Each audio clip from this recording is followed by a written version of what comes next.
So I travel all over the place, usually yearly. Several times a year I'll make trips around, stop at friends' house, stop at other locations. And I always carry a little kit of adapters, extensions, everything I need to actually charge the car.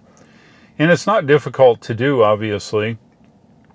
If you're going to build your own adapters, you need to hire a licensed electrician or have a friend that's capable of doing that, because playing with electricity is dangerous stuff.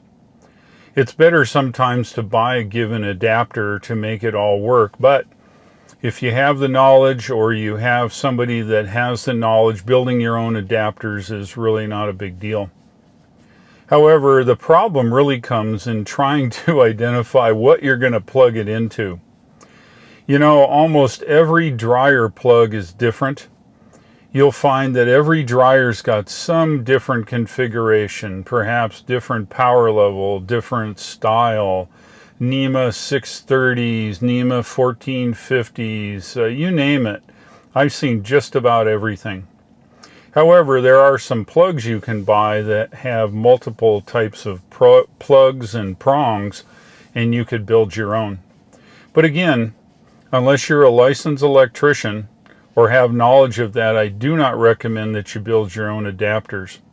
Now, you can buy the stuff, take it to an electrician, tell him what you want, and he'll build you up whatever adapters and check it out and make sure that it's safe. Let me show you a little bit about what I carry around in my frunk. And I always ask, what's in your frunk?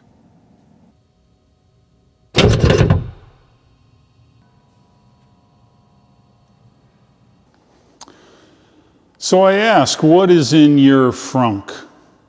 Let's have a look. Well, this adapter is one that I made myself. This is a 40 amp 240 volt plug on the end. Fits at my friend's welder plug in Ohio, and it gets converted to a NEMA 1450. Yep, 50 amps, 240 volts. You're going to see why in a minute. The next adapter I have is yet another weirdo plug. This one is 50 amps at 240 volt plug. It's also another welder, and it's my buddy in Wyoming. And guess what? It hooks itself to a NEMA 1450 as well. Seeing a pattern here? I think so. So we have a little bit about homemade adapters. Homemade adapters are fine. Especially if you're a licensed electrician, you can build these pretty easy with a plug from Home Depot and match whatever you're going to plug into, some 6-2 wire, and inside here is the 1450 receptacle. So I don't recommend any of you build these adapters, because if you do something wrong, it could electrocute you, hurt you badly, or hurt somebody else. I do recommend that if you want to build your own adapters, it's fine for a specific purpose. Go buy the plug, go buy the receptacle and the wire, and take it to a licensed electrician, and they will build this and test it for you to make sure it's exactly what you want. I have the experience. I do it myself. I test it before I use it, and therefore that's why I have all these weirdo homemade adapters. So let's see what else is in the frunk. Ah, yes. This is a NEMA 630, I think, or 620 Loctal. It's a type of plug you push in, rotate, and lock it. And guess what? You never guess it. It goes to a NEMA 1450. Seeing a pattern here? Bet you are. Then I have this adapter. I think I bought it from Amazon. It's a molded adapter. It has yet another kind of weird plug. Now I bought this for my kid's dryer. I needed to plug in, and I bought this, and guess what it cooks to? You guessed it, a NEMA 1450, 50 amp plug. Well, so you got this pattern going. Well, I'll tell you why we did it this way. I have this, yes, kind of see the whole thing. It's 30 feet of number 6.2 or 6.3 wire, and yet it has a NEMA 1450 male on it.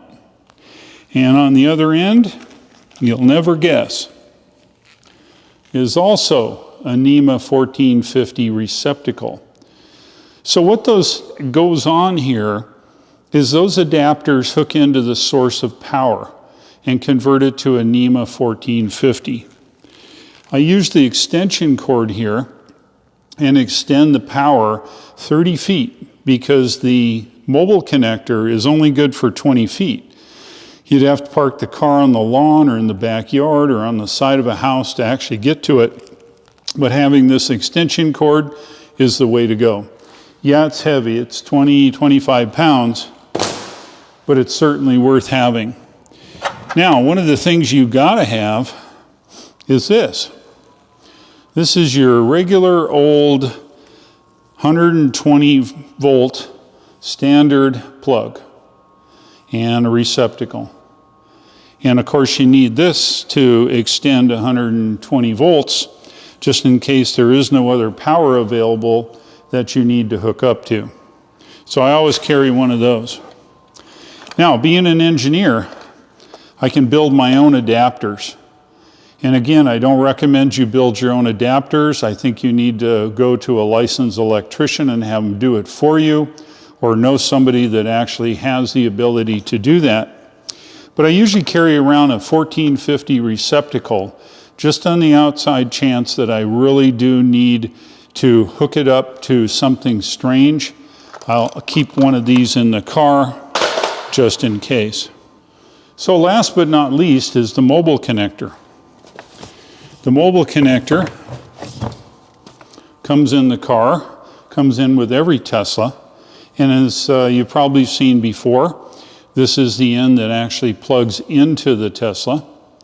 It's got a little button to open the charge port right here on top. And it goes to the mobile connector box. Now this is kind of a unique design. If you look in the end, you'll see a bunch of contacts. So let's take a look at some of the adapters that you can have for it. Comes with the standard one when you buy your car these days is a 120 volt standard American plug. For your European guys, you'll probably find a Shuku here, a 230 volt Shuku plug on this end. But on the opposite end, you've got this strange connection, but it actually mates right into the mobile connector. So you can buy all kinds of adapters from Tesla. They're 35 bucks a piece. I ended up buying a 240 volt plug of, you guessed it, NEMA 1450.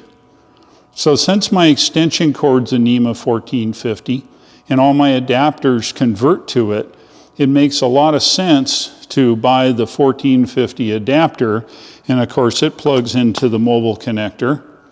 And I plug this in the end of the extension cord. It extends out the 240 to the car, and I am set. I can charge just about anywhere you go. So it really makes sense to have an arrangement of adapters. But like I said earlier, the biggest problem with all of that is you really don't know what you're going to run into. There are so many different kinds of dryer plugs that you'd be amazed at all the different combinations. My only suggestion is, of course, if you're going to some place, maybe friend's house, and you're going to be there a while and want to charge, have them take a picture of their dryer plug. You can then match it up and either buy a pre-made adapter for the Tesla wall connector. Of course, you got to be within 20 feet of the dryer plug, or you go ahead and have an electrician build you up a custom adapter to a 1450 and either plug the mobile connector in, but you're going to be short. Of course, he can make the adapter 20 feet long too. Doesn't really matter, doesn't need to be 2 feet long. You might end up making a custom adapter for wherever you go. But you keep it, and the next time you go, you're good to have power wherever you go. So I appreciate you watching the video. I know that you probably have additional questions. Why don't you put them down in the comments section. The link there shown below me here is my referral link. That'll get you 1,000 miles of free supercharging. If you felt that all this information I'm giving you has made the difference to buy a Tesla car, please use my link. I would certainly appreciate it. Thank you very much for watching. I'll look for you again, and take care.